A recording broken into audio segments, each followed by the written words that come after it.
आप देख रहे हैं आज का बाजार जागरण बिजनेस के डिजिटल प्लेटफॉर्म में। और जो ग्लोबल मार्केट्स है उन पे जो काफी अच्छी रिकवरी देखने को मिल रही है, उसके चलते एक इम्पैक्ट हमारे बाजार भारतीय बाजारों पे भी देखने को मिल रहा है। हालांकि fundamentally we are best placed market in the world. Nifty is up nearly 108 points और आज करीबन 330 अंक की वृद्धि इस समय सेंसेक्स में देखने को मिल रही है। बाजार की दिशा किस ओर रह सकती है और कौन से नतीजे अच्छे रहे, कौन से खराब, किन स्टॉक्स पे आपको बेट करना चाहिए, इस पे हम चर्चा करेंगे। हमारे साथ दो खास मेहमान जुड़ चुके हैं, mister Mayuresh Joshi, head of research MarketSmith India, and mister Dhaval Vyas, dhavalvyas.com से।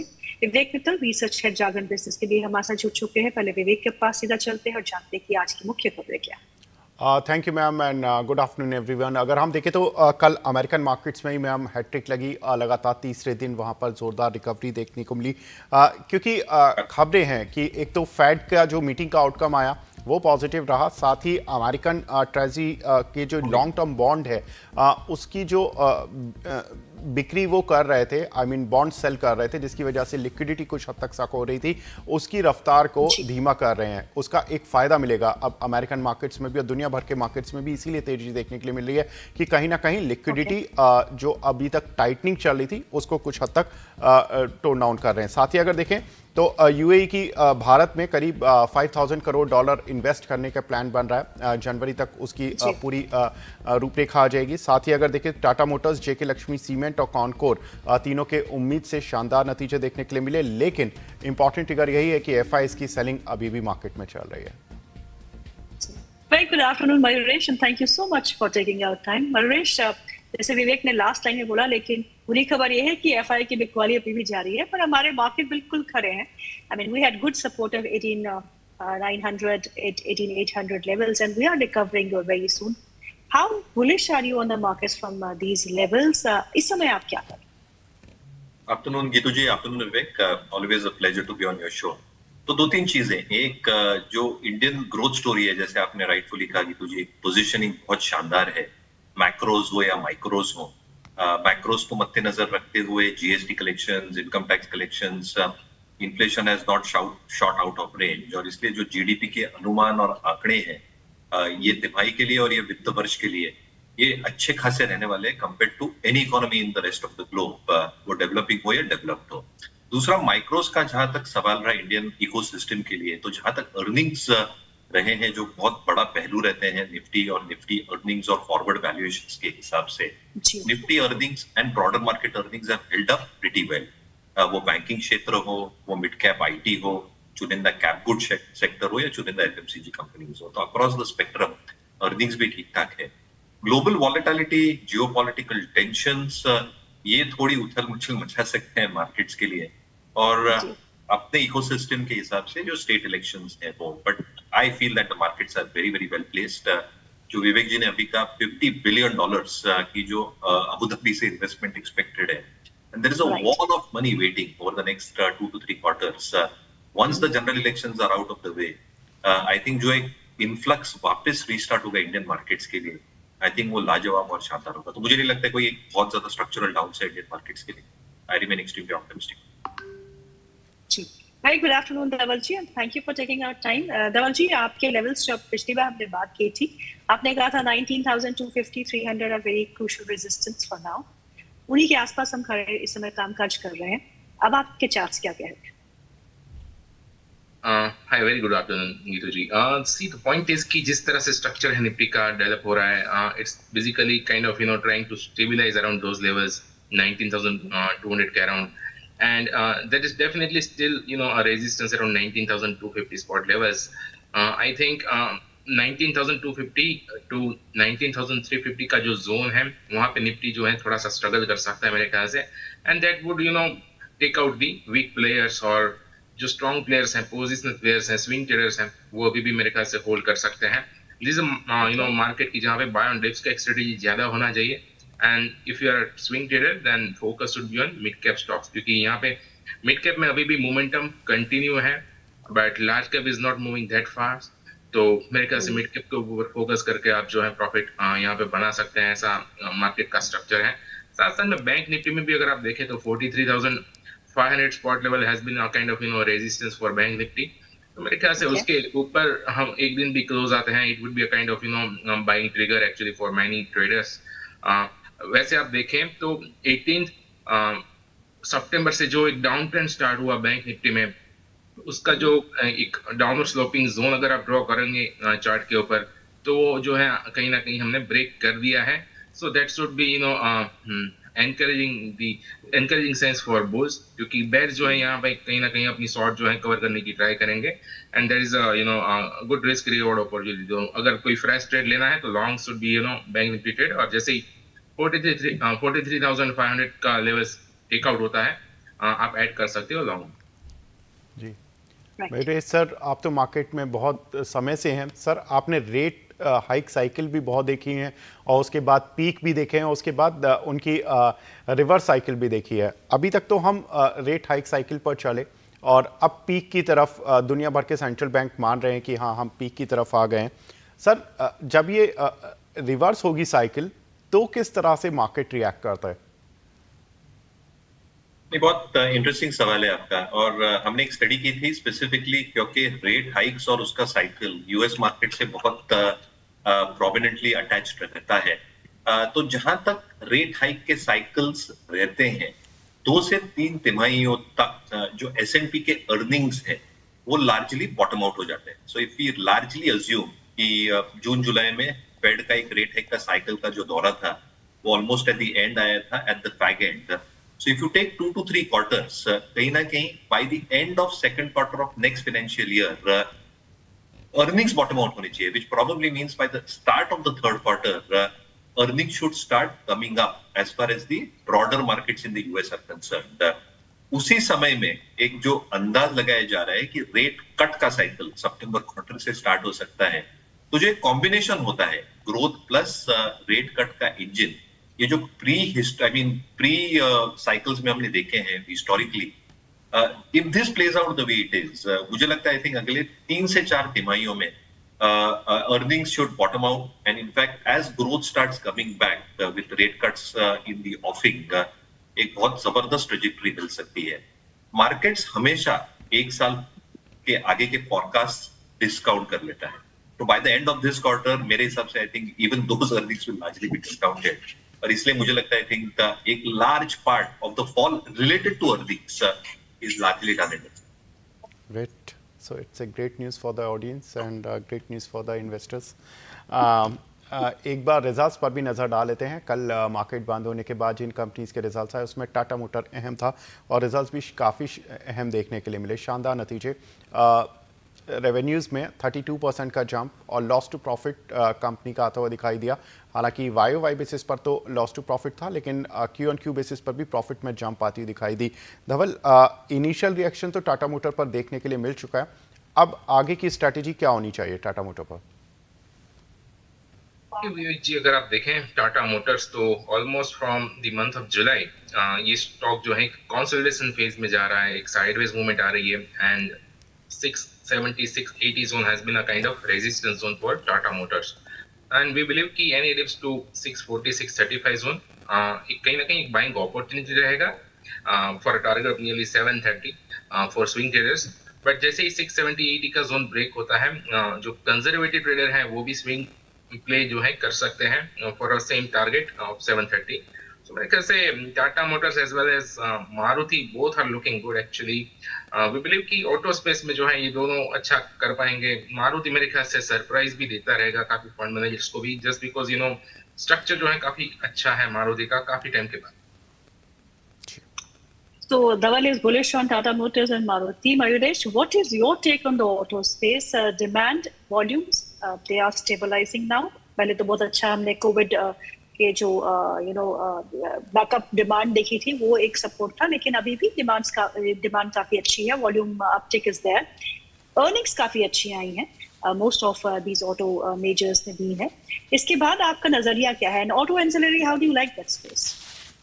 दोनों स्पेसेस काफी इंटरेस्टिंगली पॉइज्ड है गीतू जी. पहली चीज जो डिमांड की एक एनवायरनमेंट है वो अभी भी स्ट्रांग है. Footfalls are exceedingly strong across the space. यानी आप सीवी प्लेयर्स, पीवी प्लेयर्स या टू व्हीलर्स देखें तो फुटफॉल्स काफी तगड़े हैं.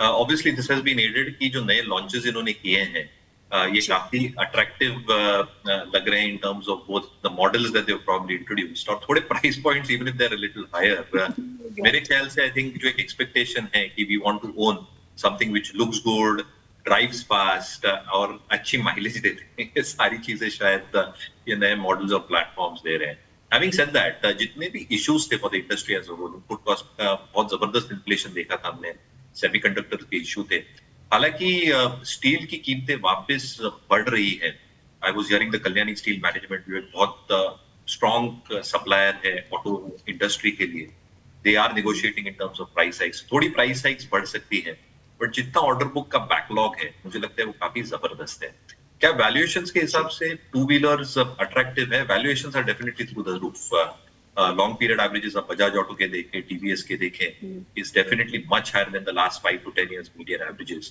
बट क्या स्ट्रक्चरल स्टोरी है are new EV models coming in yes is there a strong demand or expected demand to come through for this in the next few quarters and years absolutely yes जितना इन्होंने capex किया है R&D खर्चा किया है large part of that has got front loaded और इसीलिए जितनी फिर बैक एंड कैश फ्लोज आएंगे in the next few quarters and years वो एबिटा और बॉटम लाइन को जबरदस्त सहारा देंगे तो मुझे लगता है structurally the story remains very very intact हमारे बाय वॉच लिस्ट में मार्केट्स में इंडिया में मारुति सुजुकी है जिनके पास टीवीएस मोटर है बिल्कुल होल्ड करना चाहिए and even the auto ag space looks very very interesting obviously थोड़ी प्राइस स्ट्रेंथ अगर मिंडा इंडस्ट्रीज में आए बहुत डिवर्सिफाइड और बढ़िया प्ले है this can obviously be one of your buy watch list stocks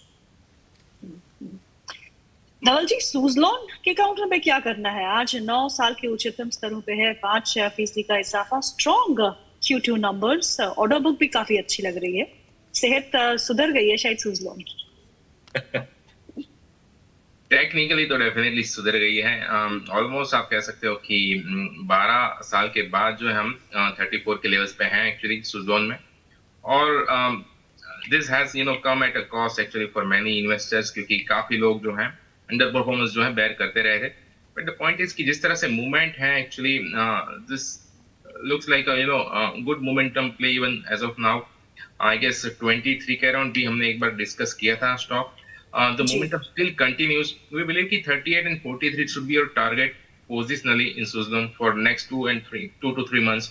और नीचे में जो major support है that is around 30. तो अगर आप long रखे हुए हैं otherwise fresh भी long ले रहे हैं तो 30 should be your stop loss I guess in Suzlon. But this is a kind of stock की जो conservative trader हैं investor हैं उनको अभी भी avoid करना चाहिए. This is just a technical trade actually. Momentum play more. Ji Mayuresh sir अगर देखें तो कुछ एक स्टेट्स में अब इलेक्शन आ रहे हैं और दिसंबर फर्स्ट वीक में उनके आउटकम भी आएंगे मार्केट कितना प्रिपेयर है कि अगर बीजेपी को कुछ झटका लगता है तो टू अ सर्टेन एक्सटेंट 2-1 का मैं सुन रहा हूँ कि they might just win one state 2 state हार जाएंगे और एक बहुत जो ट्विटर पे पोल्स चलते हैं इस पे भी एक जो एक सहमति बिल्डअप हो रही है वो शायद है तो markets is now playing for the worst scenario at this point of time अगर कुछ surprise reaction आया तो obviously markets will rejoice but the larger big picture is what happens with the general elections state elections एक बार के लिए भी market will take that into their stride but general elections में क्या नतीजे और outcome निकल के आता है इस पे market का एक बहुत बड़ा focus रहेगा in fact I was speaking to a few FIs जो राह देख रहे हैं general election के outcome की so they are in a calibrated manner investing in India and they are saying big money will come after we have a ji I think there are some connection error is there I think चलिए दूसरे कुछ results पर नज़र डाल लेते हैं JK Lakshmi cement इस कंपनी के भी नतीजे आए थे कल मार्केट बंद होने के बाद और शानदार नतीजे आते हुए दिखाई दिए रेवेन्यूज़ में 15% का जंप 1374 से बढ़कर 1575 15% रेवेन्यू बढ़ता हुआ दिखाई दिया साथ ही अगर प्रॉफिटेबिलिटी देखें तो 32 करोड़ से बढ़कर 45 करोड़ ऑलमोस्ट 43% का जंप प्रॉफिटेबिलिटी में आता हुआ दिखाई दिया धवल आप कैसे देख रहे हैं जेके लक्ष्मी सीमेंट को इनिशियल रिएक्शन तो इस तरह का है कि 5% काउंटर ऊपर आ गया अब जो लोग रिएक्शन में फंस जाते हैं वो उनको थोड़ा और कई बार होल्ड करना पड़ता है अब कैसे ट्रेड करें इस काउंटर को देखिए वैसे आप देखें तो जेके लक्ष्मी ने 4 महीने में पहली बार 200 दिन का मूविंग एवरेज जो है that it has broken positively और कहीं ना कहीं जब ये ब्रेकआउट ऐसे आते हैं जब पॉजिटिव सिग्नल मिलते हैं technically, it definitely means a lot actually for many traders. Hello ji, ji please ji continue. So the point is कि जेके लक्ष्मी में मेरे ख्याल से जिस तरह से वॉल्यूम है, प्राइस लॉन्ग डेफिनेटली यहाँ पे तो आई डोंट थिंक कि कोई रिस्क रिवॉर्ड आपका अच्छा बनेगा, but any dips to 695 698 again would be a kind of buying opportunity, और वी बिलीव कि ये स्टॉक जो है 754 की तरफ आगे बढ़ रहा है। There is a bit of hurdle around 735, but eventually वो क्रॉस हो जाना चाहिए। So hold on to JK Lakshmi. JK Lakshmi हो या जेके टायर हैं, वो कहीं ना कहीं एक अच्छे पॉजिटिव सिग्नल दे रहे हैं, but JK Lakshmi has been trying to make a base and then moving up, so we believe कि यहाँ पे जो है पुश जो है कंटिन्यू रहेगा ऊपर की साइड, तो hold on to long. So JK is working, even JK Bank is doing well. So Mayuresh is back with us. Mayuresh ji, financial space पे इस समय आपका क्या नजरिया है? Would you favor private sector banking or NBFCs or PSU banks? So, Gitu ji, I think results for all of them have been really good. Yeah. जो expectation थी कि जो NIMs और spreads में compression आएगा, वो I think expected lines पे आया है. In fact, Axis Bank has surprised with a NIM expansion out of the larger private sector banks. Right. तो हमारे ख्याल में I think जो BFSI space है, वो private banks हुए, public banks हुए, NBFCs हुए, are looking very very attractive, क्योंकि सारे जो पहलू होते हैं credit growth को लेके, they are looking robust. Asset quality pressures are coming off quite significantly even now as we speak. Provisioning अच्छी खासी बढ़ी है, जो balance sheet को strength देती है, और जो ALM positioning होती है, along with the risk-weighted assets to the overall assets, they're in a very very comfortable position. हमें लगता है I think आपके buy watch list में private banks, Axis Bank होना चाहिए. Marketsmith India में हम ये भी देख रहे हैं, थोड़ी price strength अगर SBI में आ जाए, it has been a huge underperformer compared to the PSU banking index. I think valuations भी बहुत महंगे नहीं है, अगर थोड़ी price strength यहाँ पे आ जाए तो SBI should definitely be on your watch list. And within NBFC space, credit access ग्रामीण, ये हमारे watch list पे जरूर है. Numbers शानदार थे, NIM expansion देखने मिला, in a contracting quarter, asset quality pressures quarter on quarter कम होते जा रहे हैं, और जो efficiencies है, specifically collection efficiencies, are top notch along with reasonable amount of provisioning, जो buffer provisioning ने किया. तो मुझे लगता है थोड़ा selective रहना चाहिए, but ये space बहुत interesting है. और HDFC बैंक पे आपका क्या व्यू है? बढ़िया है, बट ये एक बहुत बड़ा हाथी है गीतू जी. I think it's a big elephant to probably move, and this big elephant will move based on numbers which are far better than what the street expects. तो अगर ये तिमाही, अगले तिमाही, I'm not really sure कौन से तिमाही में ये start करेंगे अपना आउट परफॉर्मेंस, क्योंकि जो synergies हैं should start getting built in the next few quarters. Accessibility to low cost deposits is definitely going to help. Cross synergies are definitely going to help the overall consolidated positioning as far as earnings is concerned. But ये हाथी को हिलाने के लिए I think earnings का जो एक तड़का है, वो बहुत जबरदस्त तरीके से बढ़ना चाहिए. So I think wait.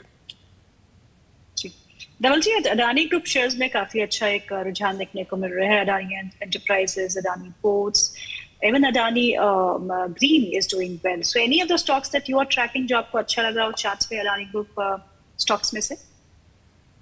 कैसे Adani ports definitely is looking good. एक अच्छा मोमेंटम जो है बिल्ड होने की कोशिश हो रही है. आज वॉल्यूम्स भी कंपैरेटिवली अच्छे हैं, ऑलमोस्ट कह सकते हो कि डेली एवरेज के पास पहुंच गए हैं. अभी 3 आवर्स मोर टू गो. तो कहीं ना कहीं Adani ports is kind of a buy call. 796 पे चल रहा है with a stop around 782 on a closing basis. Target one should be around 817 817 and then 834 should be your target for Adani Ports. Overall the risk reward is better, but अगर जो conservative trader हैं वो मेरे ख्याल से अभी भी Adani group of stocks जो हैं फॉर द टाइम बिंग खास करके स्विंग प्ले के लिए अवॉइड करें, वो बेटर है. वो कहीं ना कहीं मेरे ख्याल से अदानी पावर जैसे स्टॉक में इन्वेस्टेड रहे, वो बेटर है रादर देन अदर स्टॉक्स जो कंपैरेटिवली जो है हाईली वॉलेटाइल है. जी मेरे सर, एक तरफ सऊदी की जीडीपी अभी मैं देख रहा था कि 4.5% गिरी है उनकी. ये 2 दिन पहले का डेटा है. साथ ही अगर देखें तो उनका जो कारण था जीडीपी गिरने का वो यही था कि क्रूड ऑयल का प्रोडक्शन उनका कम हो रहा है. उन्होंने खुद ही किया था इनफैक्ट प्रोडक्शन कट करना. वहाँ पर दूसरी तरफ अमेरिका, यूरोप, उन्होंने रेट पॉज किया और अब रेट कट होने की बातें जिस तरह की हो रही हैं, ये सिनारियो क्रूड ऑयल या दूसरी कमोडिटी प्राइसेस के लिए किस तरह से इमर्ज होगा? आई थिंक क्रूड के डायनामिक्स काफी कॉम्प्लेक्स रहते हैं. एक तो जियोपॉलिटिकल इश्यूज स्पर्ट कर देते हैं प्राइसेस को if it doesn't move in their favour. Obviously जो जो वॉल्यूम कट्स अनाउंस किए हैं ओपेक देशों ने, that is expected to propel prices to the range that you are probably looking, $80 से $90 की जो रेंज क्रूड बना रहा है. आई थिंक ये जो दो पहलू रहते हैं ये एक हमेशा आउटसाइड रिस्क रहते हैं for a cyclical commodity like crude. But कहीं ना कहीं आई थिंक जो एक्सपेक्टेशन है कि जो एक्सेलरेटेड इन्वेस्टमेंट्स हो रही हैं ग्रीन एनर्जी की तरफ, रिन्यूएबल्स में हम देख रहे हैं wind, solar, hydro are gaining steam across the globe. जो एमिशन टारगेट्स दे चुके हैं काफी देश और प्लेज कर चुके हैं 2030 तक, और जितने इन्वेस्टमेंट्स आ सकते हैं टुवर्ड्स दीज स्पेसेस, एक काफी बड़ा ट्रांजिशन रह सकता है. And I think all these big producers probably know that in the next few year जैसे ये ट्रांजिशनिंग होगी. EVs में हमने ऑलरेडी देखा है, you are probably seeing in renewables in the Indian context as well. And as this picks up steam, I think जो एक dependency होगी crude की वो अच्छी खासी कम होगी. And therefore I think importing economies like India जो एक बहुत बड़ा bill trade bill के हिसाब से देते हैं crude procurement की तरफ, and if we start producing green hydrogen, renewables, I think we'll be in a far beneficiary position compared to the rest of the globe.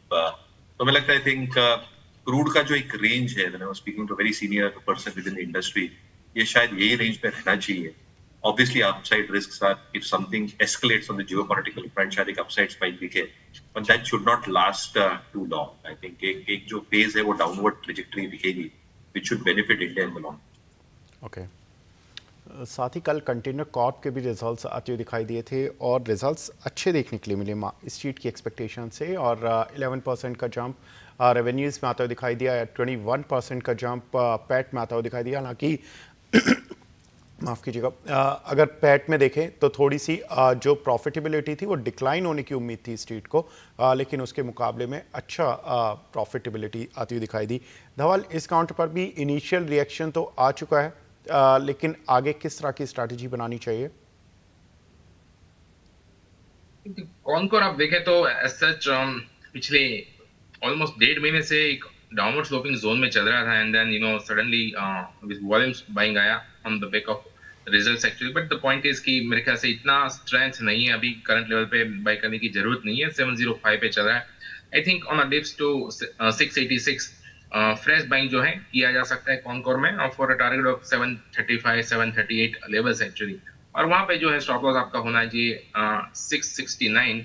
Overall the point is कि ये stock जो है positionally जो है बहुत बड़े रिटर्न नहीं देगा, but above average above market returns जो है आपको डेफिनेटली प्रोवाइड कर देगा. तो there is a kind of buy and dips kind of strategy on point. Mayuresh, new gen companies like Paytm, Zomato, Nykaa, Policy Bazaar, इनमें हमने एक तेज गिरावट भी देखी, लेकिन अब एक संभलते हुए देख रहे हैं, थोड़ी बहुत रिकवरी देखने को मिल रही है, and results are also moving towards India favour actually. तो क्या करेंगे आप इन स्टॉक्स पे? आपकी कोई स्ट्रेटजी हो या कोई पसंदीदा शेयर हो जहां पे आप अभी ट्रैक कर रहे हैं? तो काफी मजाक चलता था गीतू जी 4 क्वार्टर्स पहले, वो बहुत स्कीम्स आते थे, प्री बिट्टा, पोस्ट बिट्टा वाली, एडजस्टेड वाली. तो कहीं ना कहीं आई थिंक जो नंबर्स इन्होंने डिलीवरी स्टार्ट की है, स्पेसिफिकली जोमेटो और पेटीएम के केस में, they have actually walk the talk. तो दोनों प्रमोटर्स ने आके स्पेसिफिकली कहा था कि सितंबर तिमाही के पहले हमारे एक अच्छा खासा एबिटा में जंप देखने मिलेगा, which has probably happened. Take the example of Zomato, जो इनका हाइपर प्योर और ब्लिंकिट का कारोबार है. ब्लिंकिट में तो एक्सपेक्टेशन प्रमोटर की ये है कि in the next 2 to 3 quarters Blinkit का कारोबार भी ब्रेक इवन पे आ जाएगा. एंड हाइपर प्योर के जो कॉन्ट्रैक्टिंग लॉसेस हैं, वो एक बहुत अच्छे संकेत हैं. वो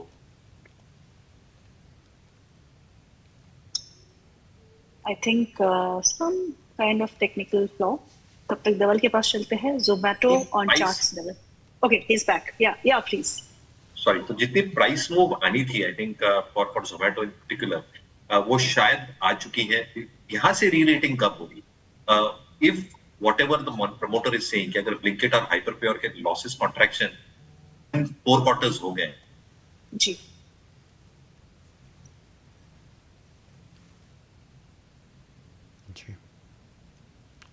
आई थिंक फिर से एक बार, और जो एक्सपेक्टेशन हम मान के चल रहे हैं in terms of earning, exactly, there are some connection errors. Yeah. So let's move to Dhaval, Zomato and Paytm on charts.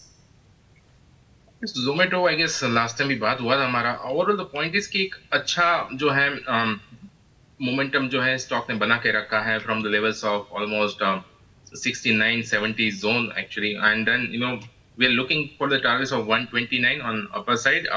एक अच्छा सपोर्ट है स्टॉक में 105 पे, तो मेरे ख्याल से that should be your stop loss actually on a positional basis.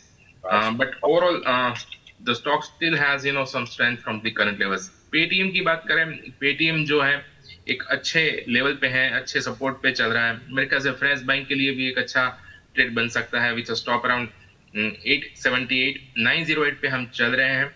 And the target should be first target should be around 955 and then 1030 levels actually for Paytm. Overall the strength is very much there, but अगर comparative strength की बात करें तो Zomato में जो है strength जो है comparatively ज्यादा है. Mayuresh ji, please complete your answer. We got some technical issue. Sorry, I mean, there is some net issues at my end, so I'm extremely apologetic. I'm very sorry for that. नहीं, मैं कहना ये चाह रहा था कि जो earnings trajectory है ये काफी अच्छी रही है, और अगर ये अर्निंग्स डिलीवरी अगले कुछ तिमाहियों तक जो एक लॉस मेकिंग सेगमेंट्स है within their overall consolidated business, अगर ये इंप्रूव कर पाए तो शायद एक next round of rerating आ सकती है. बट इन्वेस्टर्स जो होल्ड करे वो definitely I think they should try. Ji Mayuresh sir, कल एमआरएफ यूज करने वाले प्लेयर ने तो 88 रन बनाए, विराट कोहली ने, और आज एमआरएफ के रिजल्ट्स हैं और परसों विराट कोहली का जन्मदिन है. आज एमआरएफ के रिजल्ट्स एक्सपेक्टेशंस कुछ अच्छी हैं सर. 140 करोड़ का एबिटा में जंप एक्सपेक्टेड है ऑन ए वाई बेसिस, और क्यू में भी फ्लैट 1% का जंप एक्सपेक्टेड है. प्रॉफिटेबिलिटी में 366% का जंप एक्सपेक्टेड है.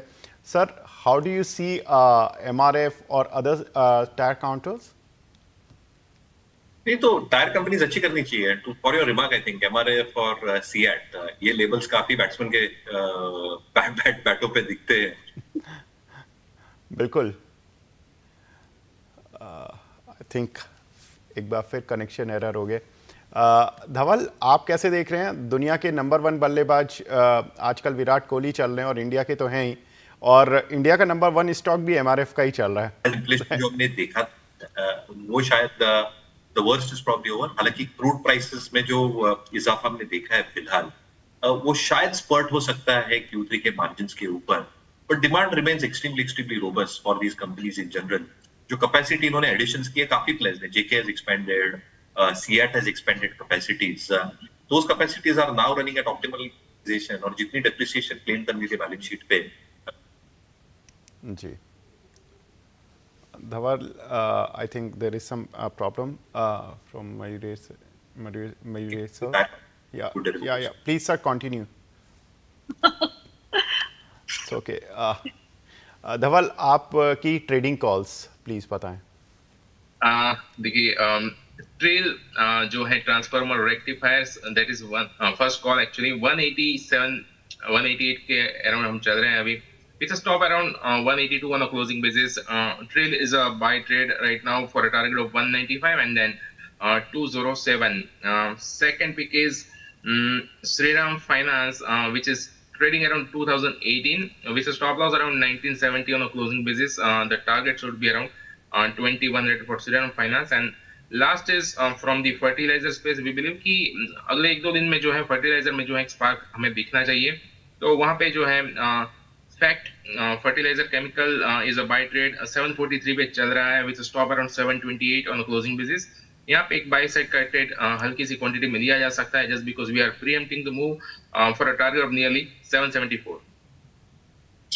राहुल जी, बहुत बहुत शुक्रिया आज प्रोग्राम में शामिल होने के लिए. मयूरेश सर, आपका भी बहुत बहुत शुक्रिया. आपको हमको फिर से बुलाना पड़ेगा क्योंकि आज कुछ टेक्निकल इश्यूज थे. So next week most probably we will try and get you again on board. Vivek, thank you so much for joining in. आज के लिए इतना ही. कल फिर से मुलाकात होगी. माफ कीजिएगा, कल नहीं, सोमवार को फिर से मुलाकात होगी. तब तक देखते रहिए जागरण बिजनेस.